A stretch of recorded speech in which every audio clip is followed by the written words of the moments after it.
Coach, as you look at this one tonight, how much did the self-inflicted wounds hurt you guys? A lot. I mean, statistically, we can give you exactly what the problem was. 22 turnovers for 22 points in a 20-point game. Then you have 31 free throws because you're attacking the basket. You missed 10 of them. There's your answer right there. Again, you do enough defensively to get the job done, but then you can't give the ball back each time to allow them to get run out and easy baskets.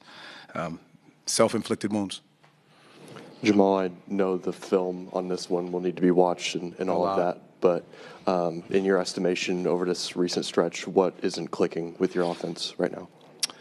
You know, I think as you bring guys back and guys are in and out of the lineup, it changes the dynamics of rhythm and roles and bodies moving in and out, and you're trying to preserve guys and not burn guys out, you know, minutes restriction. Those are all things, all right? Those are realities.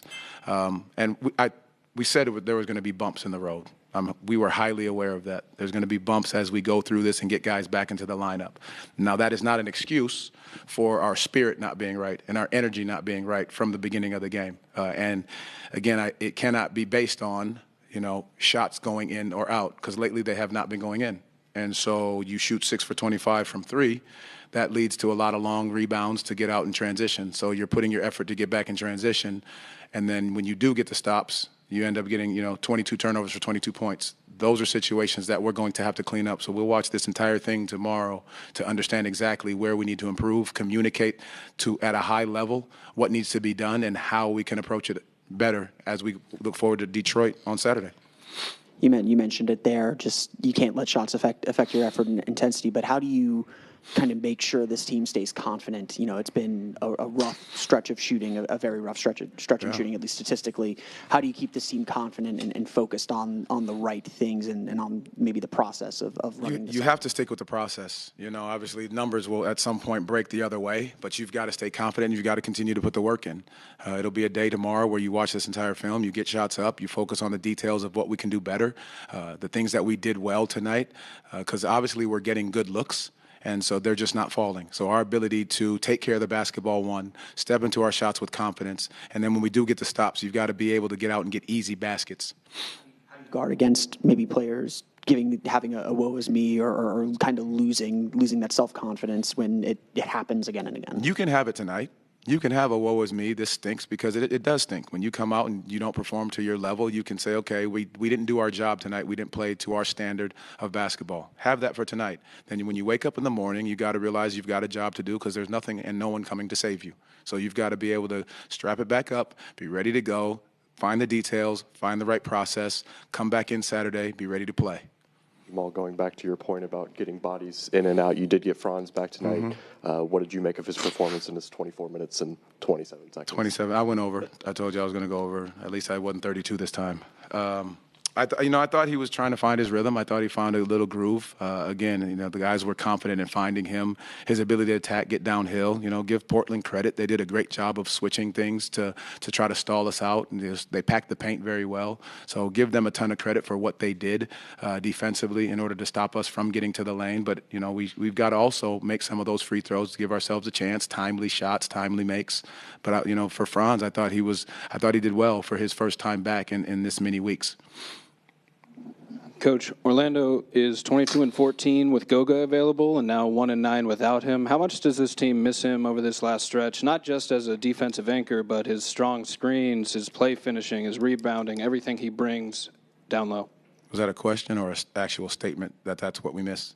Because your numbers exactly said what we miss. 1-9 without. So I think that we do miss him. We do miss bodies. We do physical presence, being able to hit guys, presence around the rim, playmaking, all those little things. I think, again, but anytime you have bodies out, we've got to find ways to step up. And I think that's what we're going to have to continue to do because you don't know when guys are coming back because of certain type of injuries. But you've got to be able to step in and step up when your number is called, regardless of who's on the floor. You just talked about Portland giving them credit defensively, switching looks up, packing the paint. I just want to build off of that point. When they are packing the paint like that, obviously throwing double teams at, Paolo, Franz, trying to get into the lane, how difficult is it to generate any kind of offense when you guys aren't knocking down shots in the perimeter and they are packing the paint? That's where the stops take place. And so we talk about easy baskets. So if you turn them over, 15 times, you've got to make sure you finish the possession on the other end, and then you can't turn it back over. So I think our ability to get the stops, which we obviously did in certain areas, once you get those stops, you got to get out and run. I think that's the biggest key. Try to find your way to get easy baskets, watch the ball go in the hole, and then you can get out, and then it continues to build that confidence once you've seen a couple easy ones go into the basket. It's been a few weeks since Paolo came back. Where do you feel he is in his kind of recovery and getting back into rhythm? Obviously today was a rough day, but what do you say to him after a game like this, and then where do you kind of see him at as he continues to work his way back into the lineup? No, the same conversation we have with Franz, the same thing we'll have with him. You have to give yourself grace in these moments to understand that it's going to take rhythm after being out for this many games. And there's going to be highs, there's going to be lows, there's going to be moments, there's going to be bumps in the road. You have to look at those bumps, take that and learn from it, and reflect on how you felt after the game, what you did during the game, what you can do differently pre-game or post-game in order to get your body exactly where it needs to be. But it takes the games in order to do that, because there is not a lot of practice time. So it's going to be film and games that we're going to have to feel and see exactly how we can continue and improve. Thank you, Coach Mosley. Thank you all. Appreciate it. All right, I'll be back. Franz, obviously not the result you wanted, but how was the process of making a return today, and how did you feel out there? Yeah, it was obviously really cool to play again. I was pretty nervous before the game. It was a long time for me out, but I felt decent within the game. Obviously, it's going to take me a little bit to hopefully get back into a rhythm, but it was fun to be back out there.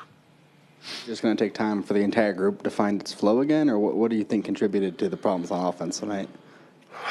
Yeah, we're struggling right now, and we got to understand, we got to stick together. It's part of a long season, and you go through ups and downs, and it's going to take everyone and us staying together to get out of it. And like I said, we got a bunch of games left, so there's no reason to hang our heads, but we got to get better. Tristan, just what are you seeing from the offense, having been out there for the majority of the season? What are you seeing that's struggling right now offensively? Yeah, I mean it's hard to kind of catch a rhythm with guys being out so much. Last game I saw the injury report. I think we had like 7 guys out. Obviously that doesn't help, but we just kind of gotta stick together and figure something out. Obviously having Franz back definitely helps. Kind of directing the floor, kind of seeing stuff out there, attacking mismatches and stuff like that, definitely makes it easier. But yeah, we're just gonna have to learn from this and move forward. Tristan, we've talked to you a few times this year about the variance in your role and kind of doing whatever the team asks of you. You moved back to the bench tonight, scored 16 points. Just what was kind of your mindset when you did come into the game, and what was that adjustment like for you? Yeah, I mean, I don't really change my game based on the role I play. I feel like, I'm kind of comfortable playing, whatever role I'm given. And just try to stay aggressive, be out there, create for myself and for others. And, it wasn't enough. Tristan, Jamahl Mosley talked before you guys came in and said, Portland did a great job defensively on you guys tonight, showing you guys different looks, packing the paint. When they are packing the paint like that and you guys are not contributing on the perimeter, knocking down shots, how difficult is it to, generate offense consistently? Yeah, sure. I mean, I feel like there's been a trend recently of teams kind of packing the paint. So we've seen that. We're kind of used to it. We're just looking for the right plays. So even if shots are not falling in games, we're still gonna shoot them because they're the right shots, and we still got confidence in every single one of us to shoot those shots. Yeah. Franz, does someone say something in the locker room, or how do you guys approach this losing streak and moving forward? Yeah, kind of what both of us said, it's going to take everyone, and we got to stick together. And, also not making excuses, It's, no one's feeling sorry for us. And if any one of us is, then we gotta stop that right now, because it's gonna snowball if that's the case. So yeah, I think like I said, ups and downs are parts of the season, and there are opportunities to grow as well. And I think this is a good chance for us to do that. Great. Awesome. Thank you. Thanks.